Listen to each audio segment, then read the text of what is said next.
எல்லாரும் எப்படி இருக்கீங்க? நல்லா இருக்கீங்களா? வாங்க இன்னைக்கு நம்ம வீட்ல என்ன லஞ்சுன்னு பார்க்கலாம். கல்யாண வீட்டு சேனக்கிழங்கு வறுவல். நல்லா மொறுமொறுன்னு சூப்பரா இருக்குதுங்க. சாப்பிட்றதுக்கும் அவ்வளோ ஒரு டேஸ்ட்டா இருக்கும். சேனக்கிழங்கு வறுவல், அது கூட கத்திரிக்காய், முருங்கைக்காய் எல்லாம் கேரட் எல்லாம் போட்ட அ அருமையான அவியல். அவியல் ரெசிபி ஆல்ரெடி ரெசிபி சேனல்ல இருக்குது. பார்க்காதவங்க கட்டாயம் பார்த்து ட்ரை பண்ணுங்க.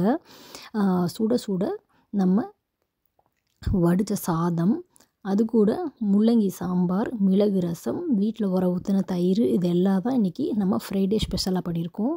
அவ்வளோ ஒரு டேஸ்ட்டாக இருந்தது. நீங்கள் இன்றைக்கி உங்கள் வீட்டில் என்ன லஞ்ச் பண்ணீங்க அப்படின்னு சொல்லுங்கள். இந்த லஞ்ச் மெனு ஐடியா பிடிச்சிருந்துச்சி அப்படின்னா இதே போல் நீங்களும் ஒரு நாள் வந்து செஞ்சு உங்கள் குழந்தைங்களுக்கும் செஞ்சு கொடுங்க. நீங்களும் உங்கள் வீட்டில் செஞ்சு சாப்பிட்டு சந்தோஷமாக இருங்க. இதே போல் இன்னொரு வீடியோவில் உங்களை கட்டாயம் சந்திக்கிறேங்க. அது வரைக்கும் நன்றி, வணக்கம், டாட்டா, பாய். ரசம் பார்க்குறதுக்கும் அவ்வளோ ஒரு டெம்டிங்காக இருக்குது.